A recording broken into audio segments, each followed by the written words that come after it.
پاکستان کا دورہ کرنے والی ایک امریکی خاتون لکھتی ہیں کہ پاکستان میں بیوی اور خاوند کے درمیان ذمہ داریوں کی تقسیم امریکی خواتین کا سانحہ خواب ہے۔ وہ ہمارے معاشرے کو سانحہ خواب قرار دے رہے ہیں اور ہم ادھر کے خواب دیکھ رہے ہیں، الٹی گنگا بہہ رہی ہے ہمارے یہاں۔ کہتی ہے کہ میری ماں، دادی، نانی اور میری ساس سب کی سب اولڈ ہومز میں ایڑیاں رگڑ رگڑ کر مری ہیں اور کوئی ان کے آنسو پوچھنے والا نہیں تھا۔ یہ ہے مغربی معاشرے کی دین۔ الحمدللہ ہمارے ہاں بڑی بوڑھیاں اور بڑے بوڑھے، دادیاں دادے، نانیاں نانے، یہ سب کے سب الحمدللہ بڑھاپے کی عمر میں چھوٹے چھوٹے ان کے خدمتگار، کوئی دائیں سے آ رہا ہے، کوئی بائیں سے آ رہا ہے، کوئی آگے سے آ رہا ہے، کوئی پیچھے سے آ رہا ہے، کوئی پاؤں دبا رہا ہے، کوئی سر دبا رہا ہے، کوئی دوائی لا کر دے رہا ہے، کوئی کھانے اور پینے کے لیے پوچھ رہا ہے۔ الحمدللہ درجنوں ان کے خدمتگار ہوتے ہیں۔ یہ اسلام کی دین ہے الحمدللہ۔ جی یہ مغرب کا معاشرہ جو ہے وہ تباہی کی طرف خود بخود جا رہا ہے، لیکن ہماری بدقسمتی ہے کہ ہم اس معاشرے کی طرف دوڑ رہے ہیں۔ آج مغربی دنیا میں جن کی اندھی تقلید کی طرف ہم دوڑ رہے ہیں، خاندان بکھر کر رہ گئے ہیں، بلکہ خاندان کا سرے سے کوئی تصور ہی نہیں۔ اور صرف امریکہ میں 8 کروڑ کنواری مائیں پائی جاتی ہیں جنہوں نے بغیر نکاح کے اولادوں کو جنم دیا ہے، اور یہ اعداد و شمار کوئی 10 سال پرانے ہیں یا شاید اس سے بھی زیادہ پرانے ہیں۔ اب تو حالات اس سے زیادہ بگڑ چکے ہیں، اور پورے مغرب کا 19-20 کے فرق کے ساتھ یہی حال ہے۔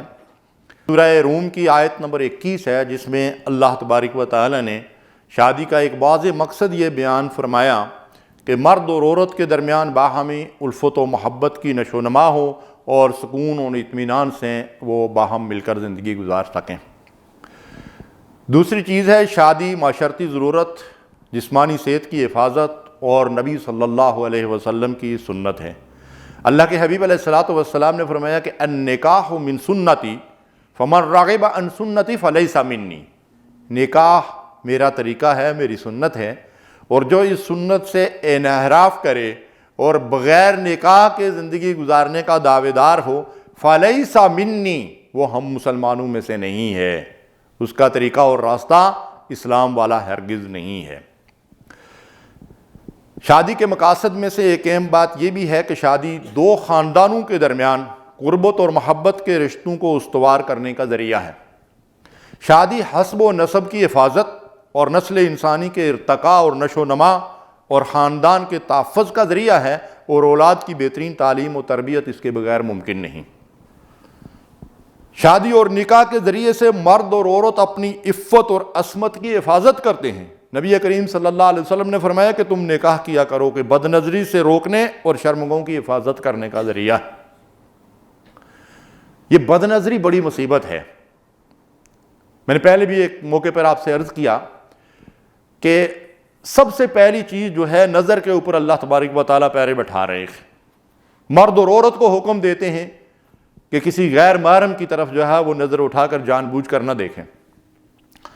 ایک دن ہماری مسجد میں ایک عالم دین کھڑے ہو گئے اور انہوں نے تقریر کی، اور ایک واقعہ انہوں نے خیر القرون کا بیان کیا کہ بغداد میں ایک مسجد کے اوپر جو مینار بنا ہوا تھا، تو اس دور میں سپیکر وغیرہ نہیں تھے، تو اس کے مینار کے اوپر جو ہے وہ مؤذن کے کھڑے ہو کر اذان دینے کی جگہ بنائی ہوئی تھی۔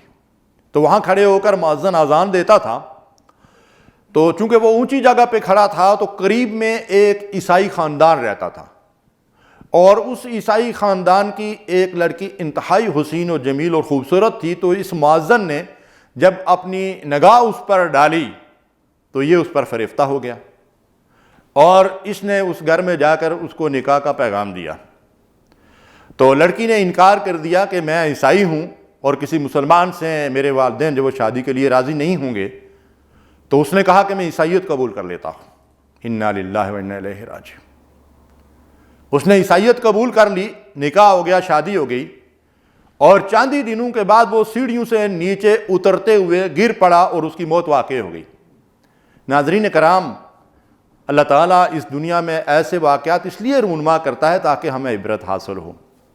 یعنی وہ شخص جسے یہ اعزاز ملنے والا تھا اس اسلام کے ذریعے سے کہ نبی صلی اللہ علیہ وسلم نے فرمایا قیامت کے دن ان مؤذنوں کی گردنیں لمبی ہوں گی، یہ اللہ کی طرف بلانے والے ہیں، یہ اللہ اکبر، اللہ کی کبریائی کا اعلان کرتے ہیں، یہ محمد رسول اللہ صلی اللہ علیہ وسلم کی رسالت کا اعلان کرنے والے۔ قیامت کے دن اللہ تبارک و تعالیٰ ان کو بہت بڑے بڑے اعزازات دے گا، لیکن اس اعزاز سے گر کر پستی اور گراوٹ میں جہنم کے گڑھے میں وہ شخص پہنچ گیا۔ کس وجہ سے؟ نظر بد کی وجہ سے۔ تو یہ شادی رسول اللہ صلی اللہ علیہ وسلم نے کیا فرمایا کہ یہ بد نظری سے روکتی ہے اور شرمگاہوں کی حفاظت کرتی ہے۔ والذین ہم لفروجہم حافظون، اللہ تعالیٰ ارشاد فرماتا ہے کہ ایمان والے وہ ہیں جو اپنی شرمگاہوں کی حفاظت کرنے والے ہیں۔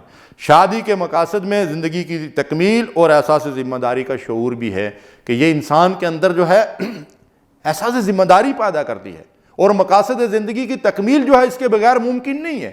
اس لیے کہ جب نبی صلی اللہ علیہ وسلم نے فرما دیا کہ یہ میری سنت ہے، یہ میرا طریقہ ہے، یہ میرا راستہ ہے، اور جو رسول اللہ صلی اللہ علیہ وسلم کے راستے کو چھوڑ کر کسی اور راستے پر چلے گا تو اس کا نبی صلی اللہ علیہ وسلم سے اور اس دین سے کوئی تعلق نہیں رہے گا۔ تو ناظرین کرام، ہمیں چاہیے کہ اللہ کے دین اور رسول اللہ صلی اللہ علیہ وسلم کی سنت کو مضبوطی سے تھام لیں کہ یہی نجات کا اور عزت کا راستہ ہے۔ وآخر دعوانا الحمدللہ رب العالمین۔ اللہم صلی علی سیدنا محمد وعلی